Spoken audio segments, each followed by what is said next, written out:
नमस्कार दोस्तों, मैं हूँ राज और आप देख रहे हैं हाईवे 33। चलें दोस्तों, आज की कहानी के सफ़र पर। दोस्तों, बैलगाड़ी बैलगाड़ी तो आप जानते ही होंगे। ये आज की कहानी सुदर्शन जी की है। लेकिन ये कहानी जो हमें भेजे हैं ना, उनका नाम है केशव जी। बिहार के रहने वाले एक छोटे से गांव का। और ये सुदर्शन जी एक नौजवान थे, लेकिन बैलगाड़ी चलाने का काम करते थे। एक तरह से बैलगाड़ी से ही उनका घर परिवार सब कुछ चलता था।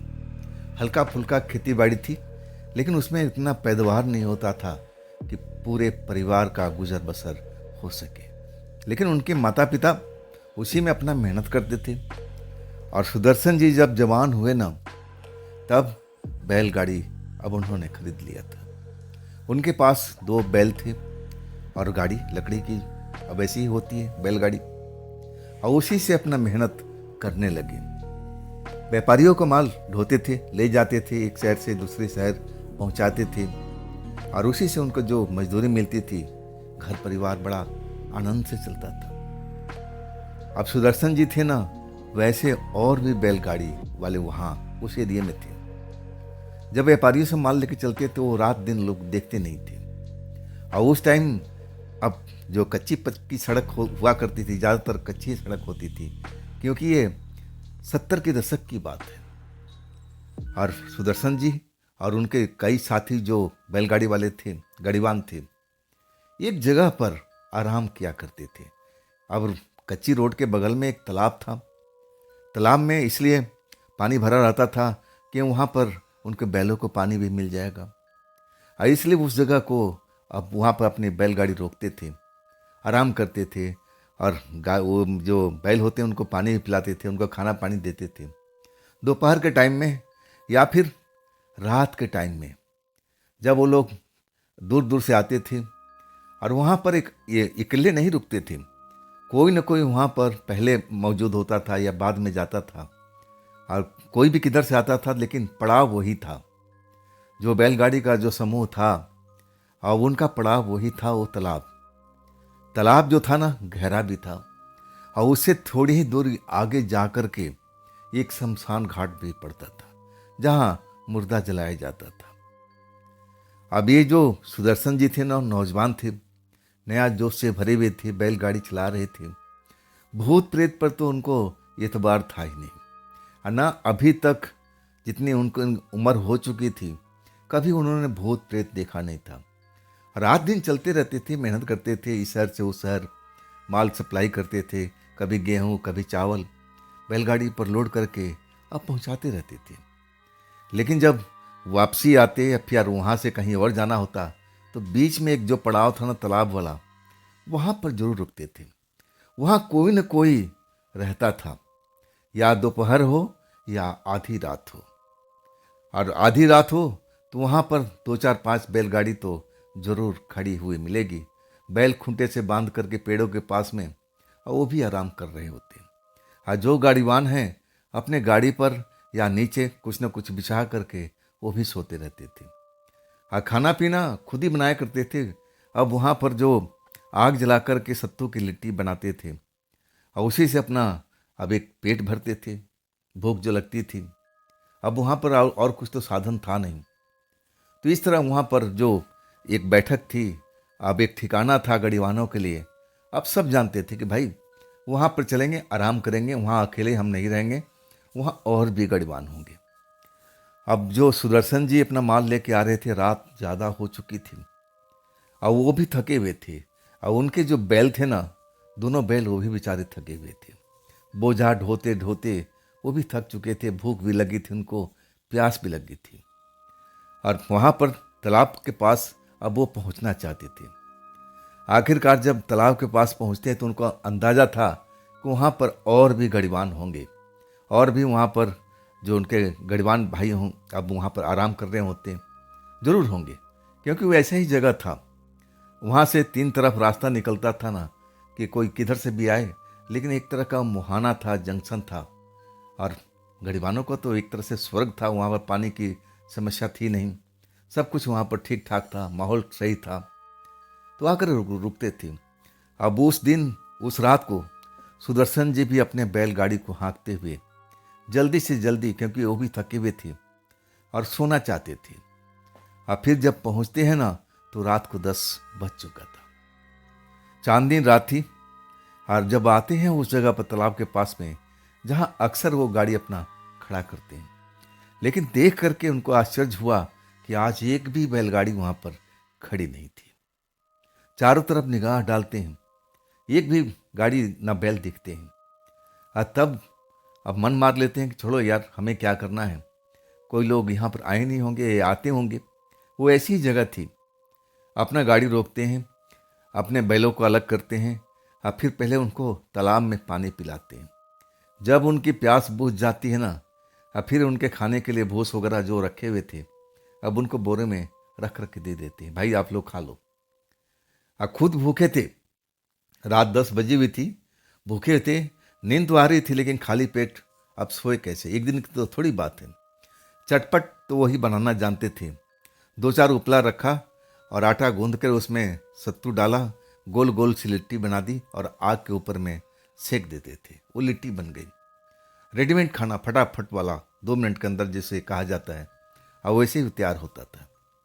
अब उपला वगैरह तो सब कुछ अब जोड़ देते हैं, और जो आटा वाटा गूंद करके अब सत्तू तो भर कर मतलब गोल लिट्टी बना लेते हैं। उपला अब जलाने के लिए माचिस की जरूरत थी।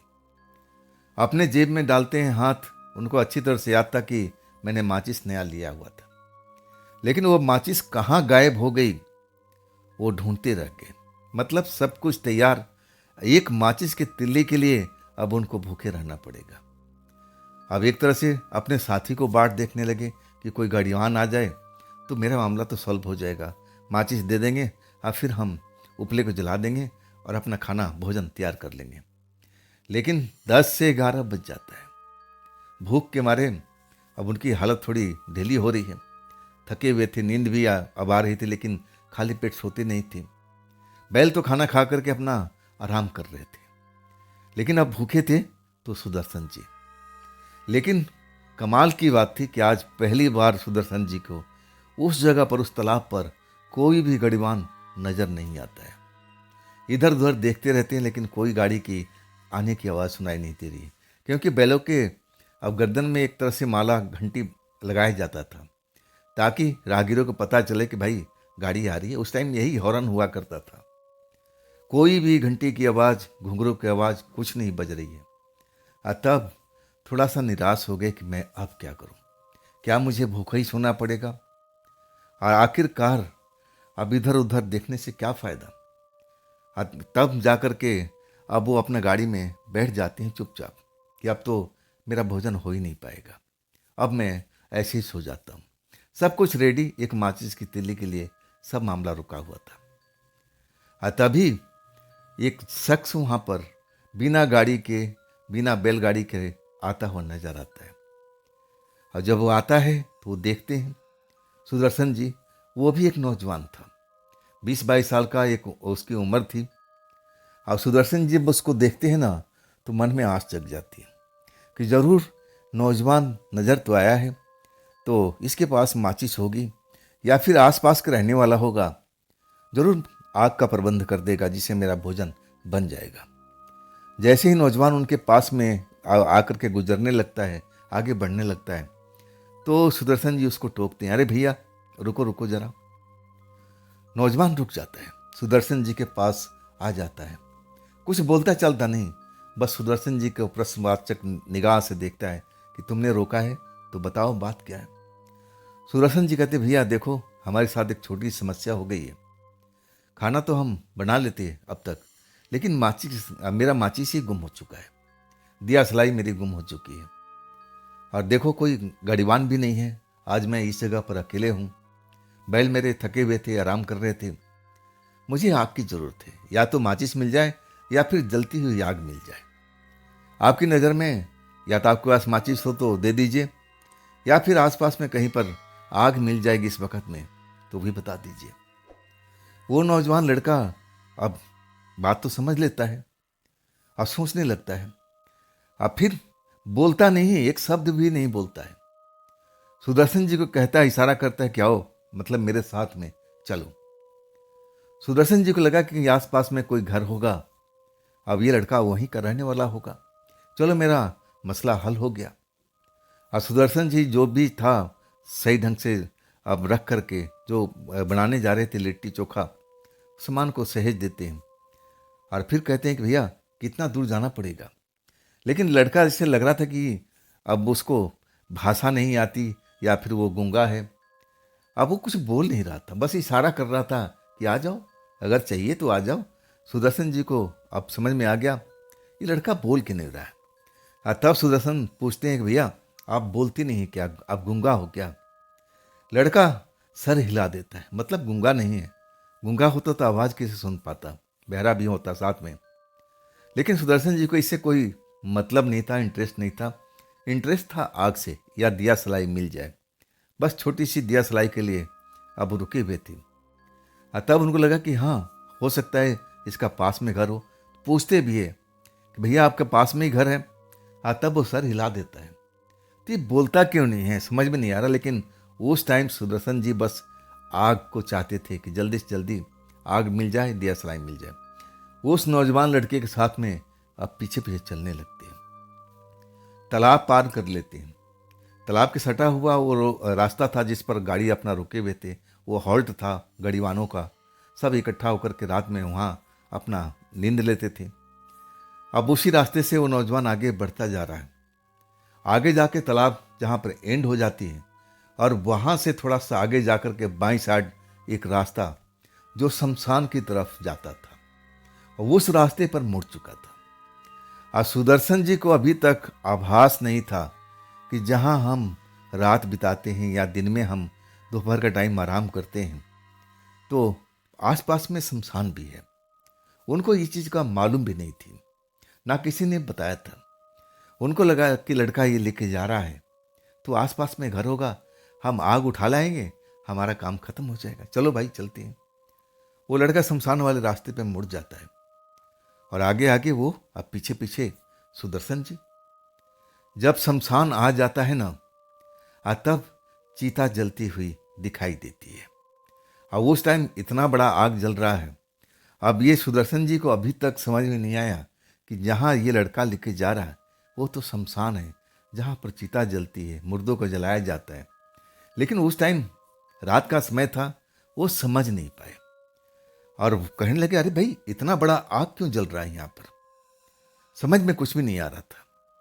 और वो जो लड़का था वो तो बोलता था नहीं, ना जाने क्यों अब वो आवाज़ निकालता ही नहीं था। इशारा करने लगा कि आ जाओ आ जाओ, अंदर आ जाओ, आग जल रही है, और जैसे बोल रहा कि इसमें से आग निकाल लो और चले जाओ लेकर के। सुदर्शन जी को जब देखते हैं कि इतना बड़ा आग लग रहा है और इतना बड़ा आग तो कैसे लगेगा, इसका रीज़न क्या है, वो सोचना चाहते, समझना चाहते थे। और तब जाके ध्यान होता है कि अरे ये तो चिता जल रही है, ये तो शमशान में मुझे लेके आ गया लड़का। और तब वो लड़के को डांटने के लिए पीछे मुड़ते हैं, क्योंकि लड़का अब पीछे हो चुका था और जो सुदर्शन जी अब आगे आग लेने की जा रहे थे। तभी उनको ध्यान आ जाता है कि ये तो चिता जल रहा है भाई, ये आग ऐसे नहीं जल रहा है, इसके अंदर शरीर है किसी का, वो जल रहा है। और एकदम दिमाग में आ जाता है कि नहीं भाई हम तो शमशान में आ गए, ये तो यहाँ चिता जल रही है। तब लड़के को डांटने के लिए मुड़ते हैं। जैसे ही मुड़ते हैं कि भाई तुमने मुझे कहाँ लेके आ गया, जैसे मुड़ कर देखते हैं तो लड़का वहाँ पर है ही नहीं। सुदर्शन जी इधर उधर देखने लगते हैं, उस लड़के को आवाज़ देने लगते हैं, लेकिन लड़का तो जैसे हवा में गायब हो गया। सुदर्शन जी को लगा कि भाई ये तो ठीक नहीं है। हालांकि वो भूत प्रेत पर यकीन करते नहीं थे, ना आज तक कभी देखे थे और ना डरते थे। उनको लगा कि ये लड़का कहाँ गया भाई, चलो हम शमशान में आ गए, अब जो जिस जगह पर आग जल रही है उसमें तो मुर्दा जल रहा है, अब मुर्दे वाली आग से हम खाना थोड़ी बनाएंगे भाई, ऐसा नहीं होता, ऐसा नहीं हम करते। लेकिन जब लड़का गायब हो जाता है तब भी वो डरते नहीं हैं, उसको आवाज़ देते हैं कि भाई तुम कहाँ हो, मुझे कहाँ लेके आए भाई, ये आग मुझे नहीं चाहिए। अरे अगर तुम्हारे पास में आसपास में कोई घर हो तो वहाँ से मुझे आग दिलवा दो या माचिस दिलवा दो, अरे नहीं तो मैं जा रहा हूँ भाई। उस लड़के को आवाज़ लगाने लगे, लेकिन लड़का कहीं नज़र आ ही नहीं रहा था। तब वो क्या करते हैं, अब समझ में नहीं आता कि अब मैं कहाँ से आग लूँ। कुछ देर इधर उधर उस लड़के को ढूंढने की कोशिश करते हैं, और जब नज़र ही नहीं आता है तो किस बात के लिए रुकना। वो आग तो इस्तेमाल नहीं कर सकते थे, उनको समझ में आ गया ये तो मुर्दा जल रहा है यहाँ पर। अब फिर वो अपना रास्ते पर शमशान से बाहर निकलने लगे। तभी एक बूढ़ा आदमी आकर के आगे उनका खड़ा हो जाता है, जिसकी आंखें बिल्कुल बड़ी बड़ी लाल लाल दिखाई दे रही है। बूढ़ा आदमी उनका रास्ता रोक लेता है। तब सुदर्शन कहते हैं, बाबा आपने मेरा रास्ता क्यों रोका है, मुझे जाने दो। जो बूढ़ा आदमी है वो भी जैसे वो लड़का मिला था वो भी कुछ बोलता नहीं, बस दोनों बाहें फैला करके रास्ता रोक देता है। सुदर्शन जी अब वो भी शक्तिशाली, अब नौजवान थे, नई नई उम्र थी और जोश जवानी से भरपूर थे। वो डरे तो है नहीं बिल्कुल। उसकी आंखें देख करके भी वो भयभीत नहीं हुए। उनको लगा कि भाई अब ऐसा क्या है इसमें। अब वो हटाने लगे, भाई बाबा जी मेरा रास्ता छोड़ो, मुझे जाने दो। मैं तो आग लेने आया था, लेकिन यहाँ तो मुर्दा जल रहा है, मैं मुर्दे वाले आग को थोड़ी लेकर खाना बनाऊंगा। लेकिन बूढ़ा उनको निकलने नहीं दे रहा था। बहुत परेशान हो गए। और तब बूढ़े को अब कहने लगे कि बाबा जी आप नहीं मानोगे तो मैं आपको धक्का दे दूंगा, और फिर मैं लिहाज नहीं करूंगा कि आप बूढ़ा हो।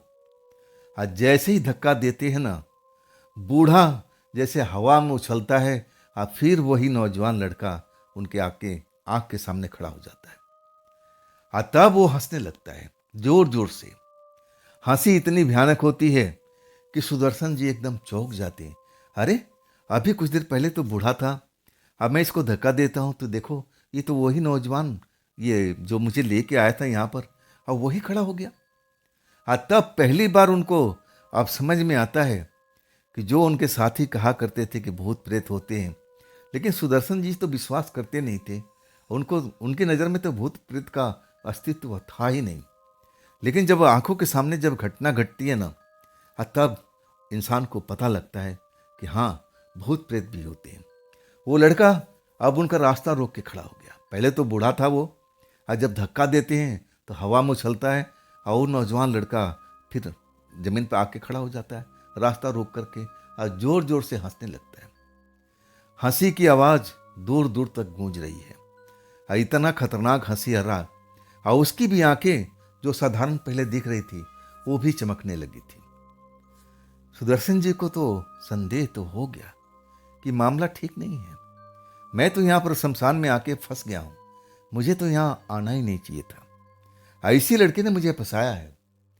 अगर मैं शुरू से बोल देता कि मैं शमशान में लेके जा रहा हूँ तो मैं आता नहीं। तब अब डर तो लगा उनको पहली बार में कि ये तो कोई शक्ति है भाई, कोई भूत प्रेत है, ना जाने क्या है। तब कहते हैं कि देखो नौजवान, तूने मुझे बहला फुसला करके यहाँ तक तो ला दिया, लेकिन तुम मुझे रोक नहीं पाओगे। मैं तुमसे अभी गुजारिश कर रहा हूँ कि तुम मेरे रास्ते से हट जाओ। मैं अब समझ गया हूँ कि तुम चंडाल हो, भूत प्रेत हो, जो भी हो, मुझे उससे कोई मतलब नहीं है, और ना मैं तुमसे डरता हूँ। तुम मेरा रास्ता छोड़ दो, मुझे अपने जगह पर जाने दो। और फिर वो जैसे ही धक्का देते हैं, और फिर वो जैसे धुंध की तरह गायब हो जाता है, उनके पीछे आकर खड़ा हो जाता है। पीछे से उनको धक्का देता है जोर से, मुंह के बल जमीन पर धड़ाम से गिर जाते हैं। नाक मुंह छिल जाता है, नाक से खून निकलने लगता है। गुस्सा बहुत आता है सुदर्शन जी को। उठते हैं, नौजवान को थप्पड़ लगाने की कोशिश करते हैं, लेकिन हवा में थप्पड़ इधर से उधर घूम रही है। नौजवान सामने आता है, जब भी थप्पड़ मारते हैं उसको हटाने के धक्का देने की कोशिश करते हैं, वो तो गायब हो जाता है, हाथ हवा में लहराता रह जाता है। इस तरह नौजवान ने पूरा 2 घंटे तक शमशान के अंदर में उनको परेशान करके रखा था। शमशान से निकलने ही नहीं देता था। जब भी निकलते या तो उनको धक्का दे देता था, या उनकी टांग पकड़ के खींच लेता था। और वो समझ ही नहीं पाते कि आखिर कहाँ है, किधर से मुझे धक्का दे रहा है, क्योंकि हवा में गायब हो जाता था। और गुस्से में अब उस पर हाथ चलाते तो वो हाथ हवा में लहरा जाता, वो नौजवान गायब हो जाता था। वो तो भूत प्रेत था भाई, वो तो हवा की तरह है। लेकिन उस नौजवान ने सुदर्शन को पूरा 2 घंटे तक, यानी रात का 12 बज गया था, परेशान करके रख दिया था। आज सुदर्शन जी को ज़्यादा फिक्र था बैलों का। बैलो वहाँ पर अकेले बंधे हुए थे, महंगे बैल थे उस टाइम में और अच्छे पैसे पर लिए थे। उनको लगा कि कहीं चोरों चक्का कहीं हमारे बैलों को खोल ना जाए, इसलिए ज़्यादा चिंतित थे। 2 घंटे उससे लड़ाई लड़ते रहे, आंख में चोली खेलते रहे। कभी वो धक्का देता था, कभी वो मारने की कोशिश करते थे तो हाथ अब लहरा जाता था, लेकिन निकलने नहीं दिया उस नौजवान भूत ने। सुदर्शन जी को 2 घंटा तक उसी शमशान के अंदर में एक तरह से कैद करके रख दिया था। वहां पर जहां उन्होंने गाड़ी पार्क किया था, अपने बैलों को बांधा था, अब उनका एक यार दोस्त आकर के, अब वही तो जगह थी, थिया था, अपना बैलगाड़ी लेके आता है।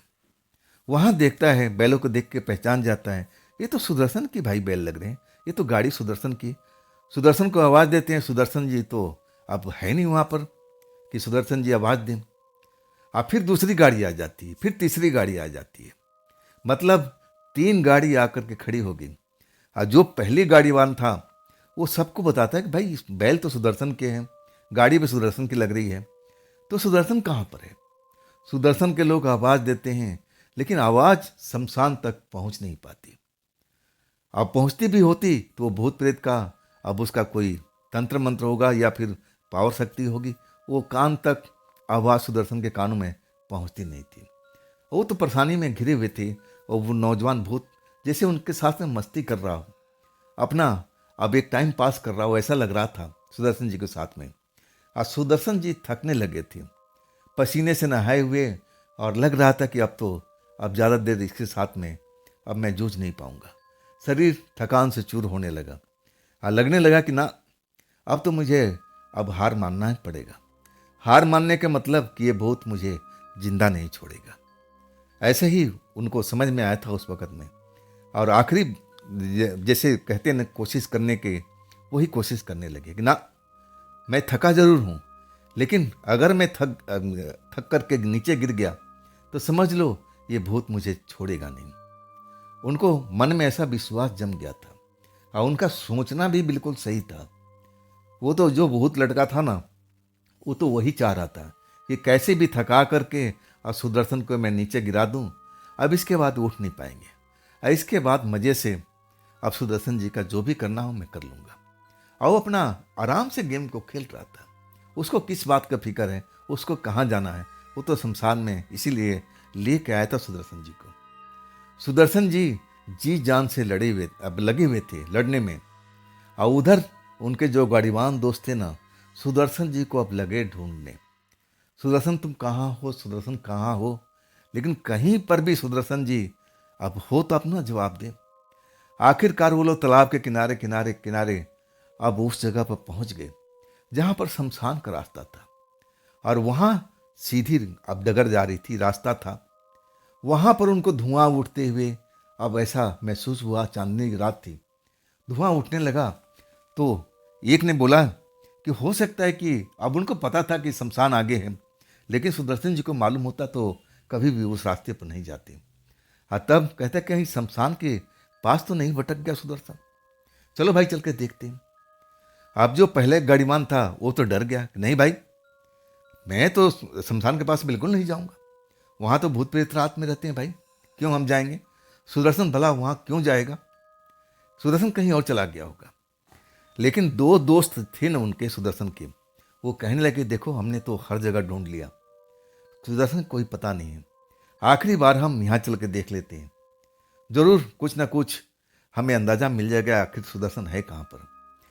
धुआं तो उठ रहा था ना, आग तो बुझ चुकी थी, जो चिता जल रहा था अब दूर तक तो आग दिखाई नहीं देती, उसका धुआं जरूर दिखाई दे रहा था।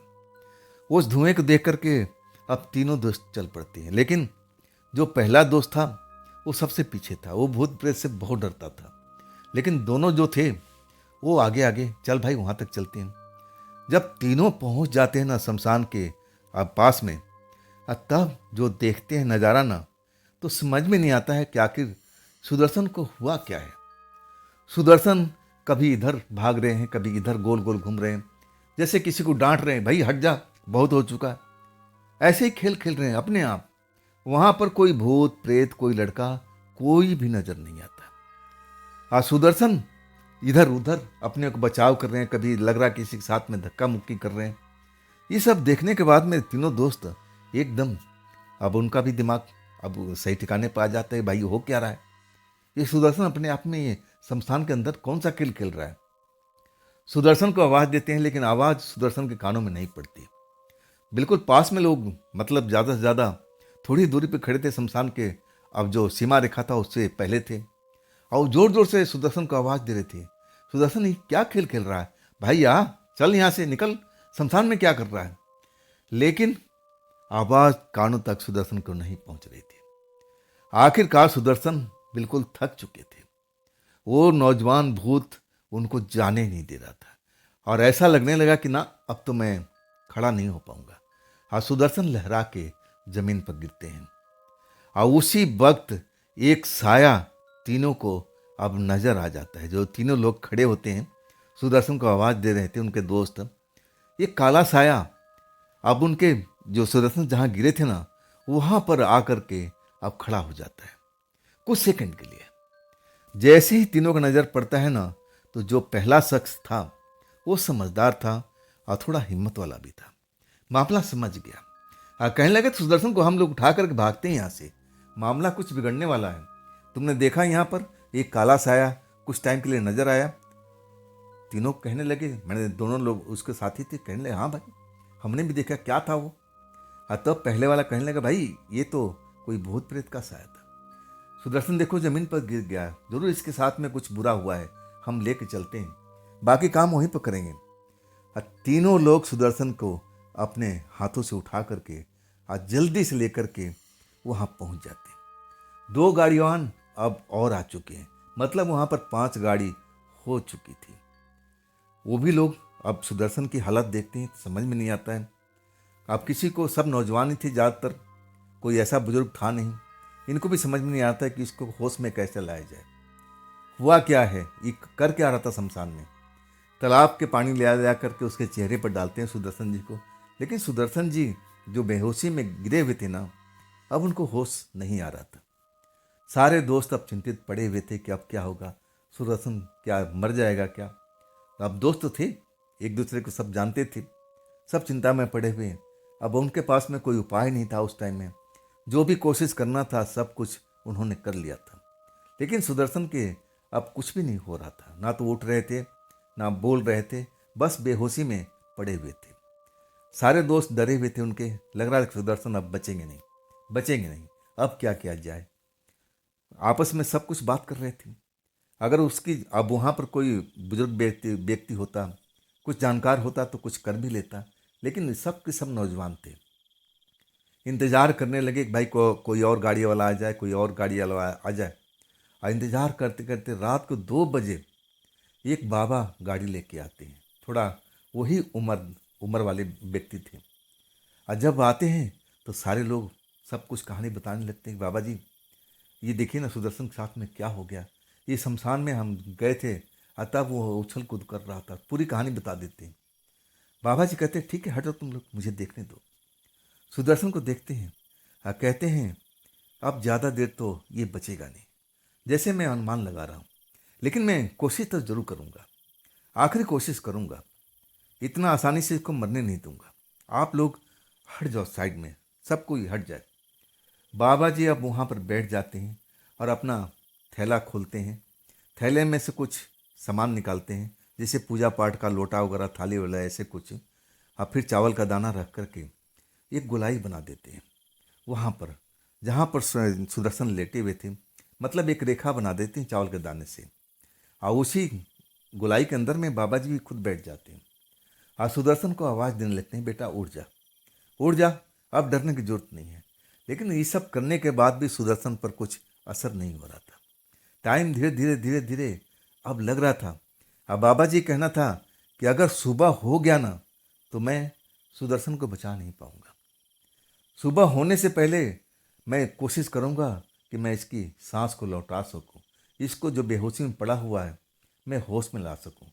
अगर सुबह हो गई तो ये मर जाएगा, फिर चाहे मैं कितना भी जोर लगाऊं, चाहे कोई भी आकर के इस जगह पर जोर लगा ले, सुदर्शन को बचा नहीं सकता है। हमारे पास टाइम कम है, और बाबा जी अपने काम में लगे हुए थे। जो भी जानते थे, जानकार थे, अब सब कुछ अपना करने लगे, लेकिन कोई असर नहीं हो रहा था। वो भी निराश हो गए थे कि अब करें तो क्या करें, अब करें तो क्या करें।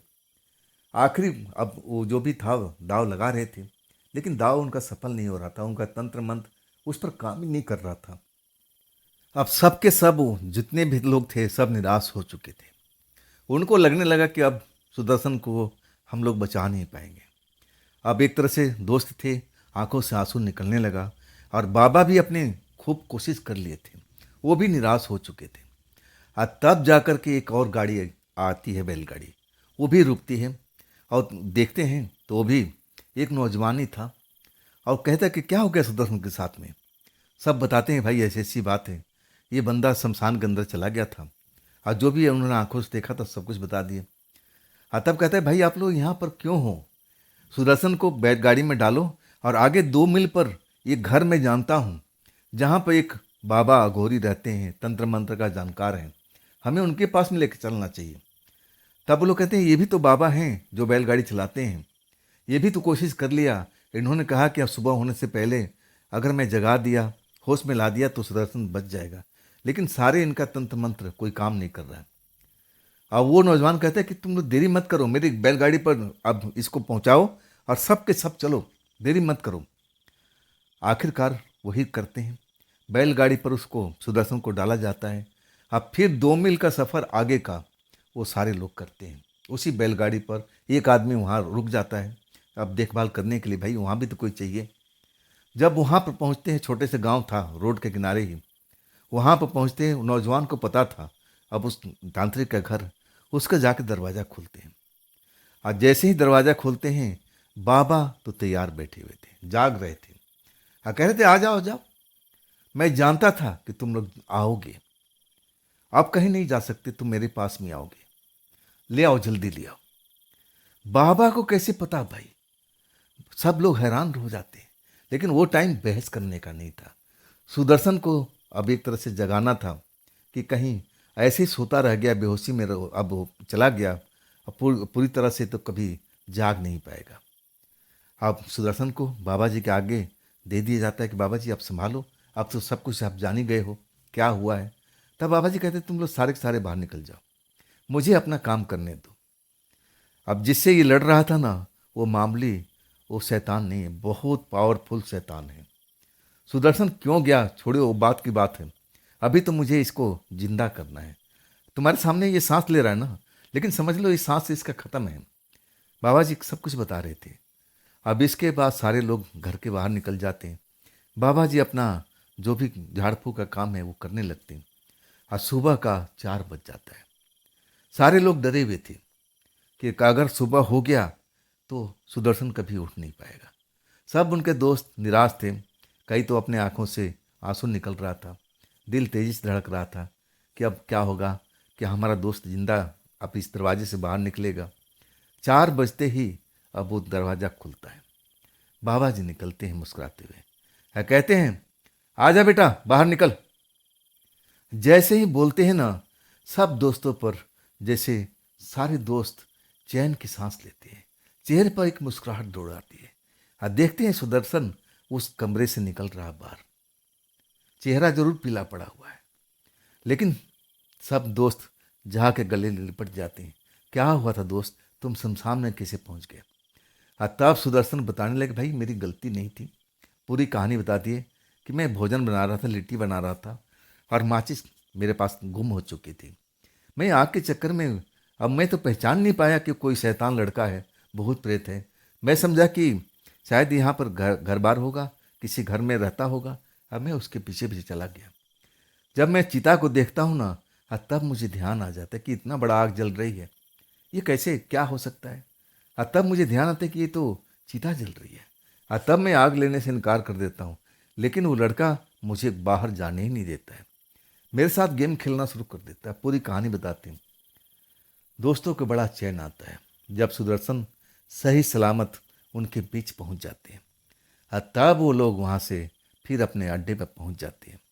उनका दोस्त इंतजार कर रहा था, और भी 2-4 बैलगाड़ी आ चुकी थी, क्योंकि एक जंक्शन था और वहाँ पर बैलगाड़ी ही अब ज़्यादातर रुकती थी, पोखर था और वहाँ पर पानी पीने का अब बैलों का इंतज़ाम था। जब पूरी कहानी सबको बता दी जाता है तो सब अब एक तरह से डर जाते हैं कि भाई कुछ न कुछ तो करना पड़ेगा, क्योंकि ये शमशान है, अब ऐसा कोई दोबारा घटना ना हो।